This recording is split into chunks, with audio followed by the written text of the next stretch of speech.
Bom dia, pessoas! Bem-vindos a mais um vídeo, eu sou a Stiorra e hoje eu vou mostrar pra vocês como não usar aquarela.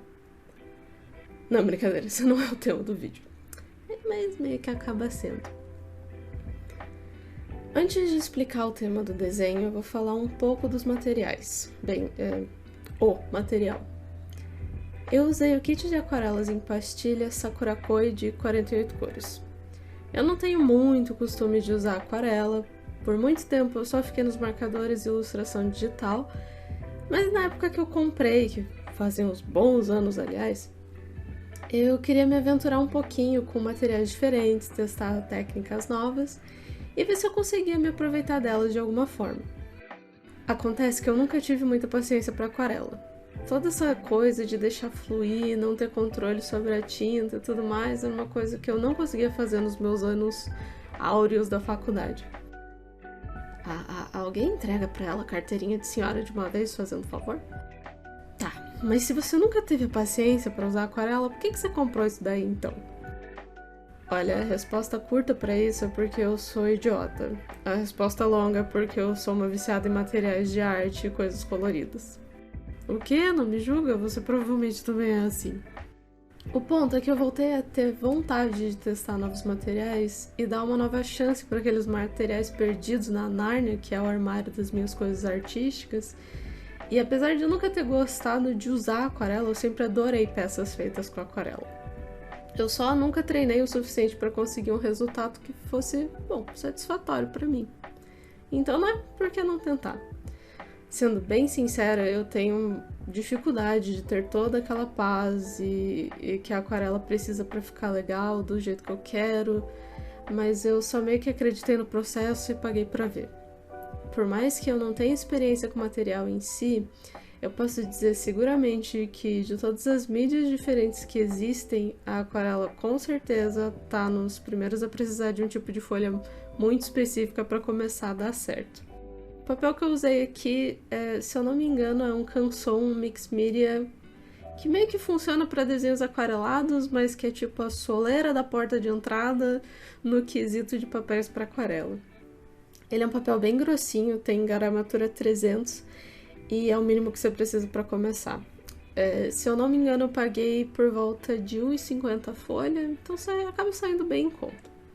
Eu até pensei em fazer uma comparação entre ele e um offset 240 ou 320, mas sinceramente, eu dou meus parabéns para quem consegue fazer aquarela em offset e o resultado sair bom.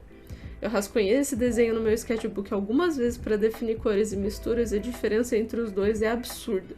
Super compensa investir em um papel que realmente foi feito para aquarela. Como eu já tinha em mente como eu ia fazer o desenho, eu pulei a parte tediosa, que é a produção do rascunho, até porque às vezes ela nem aparece direito na câmera, e fui direto para a parte divertida, eu sofrendo usando o material. Não que a aquarela em si seja difícil, mas como eu não sou muito acostumada com o negócio, eu acho que eu já repeti isso umas 30 vezes, eu não sabia misturar a quantidade certa de tinta, não sabia quanto de água colocar, esse vermelho aí acabou na primeira camada da calça da menina, e eu me bati pra lembrar qual foi a bendita da mistura que eu usei. Eu tava tão focada em não ser desastrada com esse material que eu acabei deixando passar muita coisa. Naturalmente, tem um montão de técnica pra melhorar, mas até que por uma primeira vez em muito tempo eu acabei gostando do resultado final. A ideia desse desenho veio porque eu queria muito fazer uma roupa com muitos degradês e apesar de eu já ter feito algumas vezes essa técnica com marcadores e lápis de cor, eu achei que, bom, se desse certo o resultado final ia ficar muito melhor com as aquarelas. A parte que eu acho que é mais difícil pra mim com a aquarela é, de verdade, a paciência. Essa vibe paz e amor que todo mundo fala pra você ter com pinturas e aquarela. Eu não me aguento, eu quero terminar tudo logo e ver o resultado. Aí talvez seja o momento que você diz pra mim que eu tô usando o negócio errado. É verdade. Mas eu também não ligo. Brincadeiras à parte, eu tô aceitando que eu tenho a minha curva de aprendizado com esse material. Eu senti que porque eu não tava familiarizada com as tintas, eu dediquei basicamente toda a minha atenção em preencher o desenho. quando eu podia ter prestado atenção no fato de que as cores saíram meio aguadas, que faltou um trabalho a mais nas sombras, por exemplo. A arte tem dessas, né? Você se concentra tanto em uma parte do processo que as outras acabam ficando um pouco de lado. Tá tudo bem, conforme você for ganhando experiência com isso, tudo se torna mais fácil. Eu tô com essa vontade de colocar mais mão na massa e mexer com outros tipos de tinta, pastel seco, lápis de cor e tudo mais. Então, sim, vai ter muita bagunça nos próximos vídeos, eu espero que vocês me aguentem. Aliás, eu tava vendo mais cedo o vídeo da semana passada e eu não sei se por um misto de vergonhinha ou por estar me recuperando de uma dor de garganta desgraçada, mas eu sofri ouvindo a minha própria voz meio embolada. Nos últimos dias eu fiquei em crise, achando que eu tenho uma síndrome da voz embolada por natureza. Então, assim, se eu tiver, vocês que me aturem, mas eu ia ficar um bocado feliz de saber que foi só passageira e minha voz embolada pra sempre vai ficar eternizada no primeiro vídeo do canal. Ou talvez, sei lá, em todos eles. Mas é a vida, gente. O que eu não ganhei em voz bonita, eu ganhei senso de humor de uma velha de 76 anos. Agora vai lá assistir outro vídeo também pra ele sair do contador de 0 views e me deixar uma pessoa feliz. Dá um like no vídeo, se inscreve, ativa o sininho, eu não sei qual é a ordem que precisa falar essas coisas, pra me acompanhar e acompanhar minha voz embolada pro resto da eternidade, ou até o YouTube parar de mostrar os meus vídeos pra vocês. Tá, agora um pouquinho sobre o desenho. Bom, eu curto muito RPG, tipo, é a atividade que eu mais faço depois de desenhar. Eu jogo 3 campanhas diferentes semanalmente, e se esse canal não fosse sobre arte, ele com certeza seria sobre RPG. Então esperem me ouvir falar muito sobre isso por aqui ainda. RPG meio que entrou no mainstream nos últimos tempos graças ao Critical Role. Tem a nova série deles lá no Prime Video e eu confesso que apesar de eu não curtir D&D, eu acompanho a série e volta e meia tento assistir as campanhas. Eu sempre tive muita vontade de montar uma ficha ilustrada, então a ideia que eu tive foi transformar essa minha avatarzinha aqui, que eu carinhosamente chamo de Chorrinha, porque, bem, pra quem não entendeu, ela é a versão mini de mim mesmo, em um personagem de RPG. Eu peguei alguns gostos e aspectos particulares para chegar em uma boa versão fantástica medieval de mim mesma, levando mais em conta mesmo as classes que eu gosto de jogar. A partir daí, eu montei uma ilustra com uma versão bem sintetizada da ficha, com os pontos mais comuns de um jogo de RPG.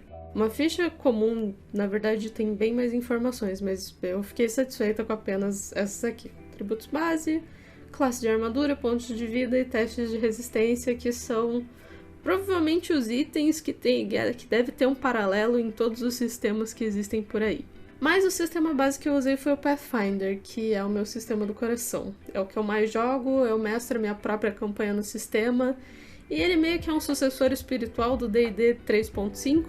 Pera, mas você favorece o sistema que veio do D&D, mas não gosta de D&D? Sim. Eu sei, parece um pouco confuso pra quem não conhece. Apesar dos dois terem muito em comum, é muito uma questão de gosto. Pathfinder tem uma infinidade de opções de classes oficiais, é muito difícil você montar o mesmo personagem mais de uma vez, por mais que você decida fazer a mesma classe, e apesar das pessoas compararem muito Pathfinder primeira edição com o D&D quinta edição, na verdade, o quinta edição é mais próximo, ou melhor, o Pathfinder segunda edição é mais próxima da quinta edição do que ele é do Pathfinder primeira edição. Enfim, eu sei que é muito confuso, mas é isso. Eu podia passar uma semana inteira falando sobre isso, mas vamos voltar um pouquinho pro desenho. A classe que eu escolhi pra ficha foi Arcanista. É meio que um meio termo entre mago e feiticeiro, e apesar da classe não ter uma necessidade de escolha elemental, eu criei uma personagem com a temática de fogo, porque é uma Misthiorra que veio de um reino desértico, porque, bom, eu sou filha de árabes e me pareceu bastante justificado. Esse desenho foi feito com o intuito de ter uma evolução. O personagem acabou de ser criado, ela vai começar a aventura dela bonitinha, nobizinha, nível 1, nunca nem deu de cara com um goblin sequer na vida, sabe, aquela coisa. Os RPGs mais comuns, tipo D&D e Pathfinder mesmo, tem essa escala de nível que vai do nível 1 ao nível 20. E justamente pensando nisso, eu quis fazer Misthiorra desde o primeiro nível de aventura, e sei lá, daqui uns 6 meses fazer ela no nível 2, e assim sucessivamente até o nível 20, daqui uns 10 anos, quem sabe. Pra vocês que conhecem uma ficha de personagem de verdade, sim, vocês vão notar que essa ficha ilustrada é muito, mas muito simplista mesmo. Mas convenhamos, se eu fosse colocar todas as informações aqui, mais o desenho, mais uma diagramação bacana para ainda ficar parecendo uma ficha ilustrada, ainda mais para quem conhece Pathfinder primeira edição, sabe que ia ter muita informação. Só pra você ter uma ideia, essa aqui é uma ficha oficial. Ela tem umas 3 páginas, você joga classe mágica, bem, aí você tem uma maldição. Nunca vai ter espaço suficiente pra você colocar todas as coisas que você precisa. Você não tem escolha. Maldição, é assim que funciona. Por isso, eu foquei no essencial do essencial mesmo. Eu até adiciono o nível e alguns equipamentinhos relevantes mais tarde, só pra não me perder nas próximas edições e não lembrar de onde veio a conta maluca que eu fiz com os números que eu vou colocar aí depois. Mas se você porventura iria curtir de me ver montando uma ficha ilustrada real do começo ao fim, só pra me ver sofrendo com a quantidade de informações que eu vou ter que criativamente socar numa única página de desenho, aí você me deixa feliz, se inscreve no canal, curte o vídeo, porque aí pelo menos você não perde o meu sofrimento, quer dizer, os próximos takes dessa ilustra. E, sério, se você não entende o que eu quero dizer, vai lá dar uma chance pra RPG. Não me vem com essa que é coisa de nerdola. É mesmo, mas vai lá ser um nerdola feliz. Você fica aí usando camiseta de anime sério, vai torcer o nariz pra jogar jogo de interpretação. Ah, para. Eu sei que é isso que passa na sua cabeça. Ou não. Talvez eu esteja falando com a audiência errada. Mas não importa. Antes de seguir para a próxima etapa, eu vou rapidinho montar os atributos dessa personagem, porque eu fui deixando de lado até o último momento possível.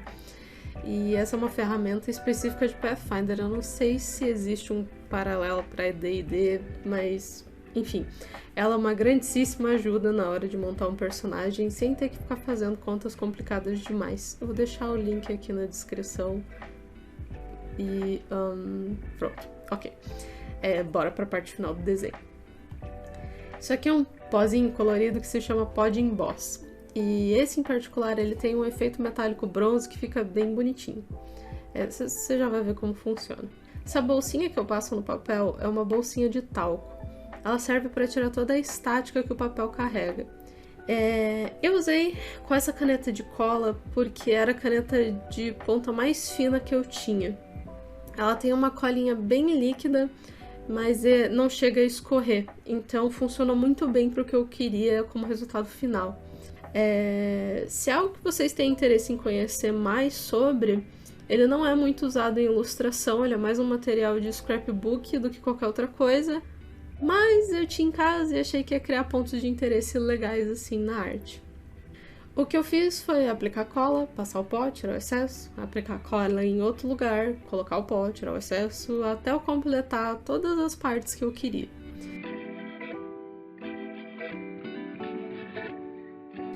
Esse aparelhinho que eu estou usando é um soprador de ar quente.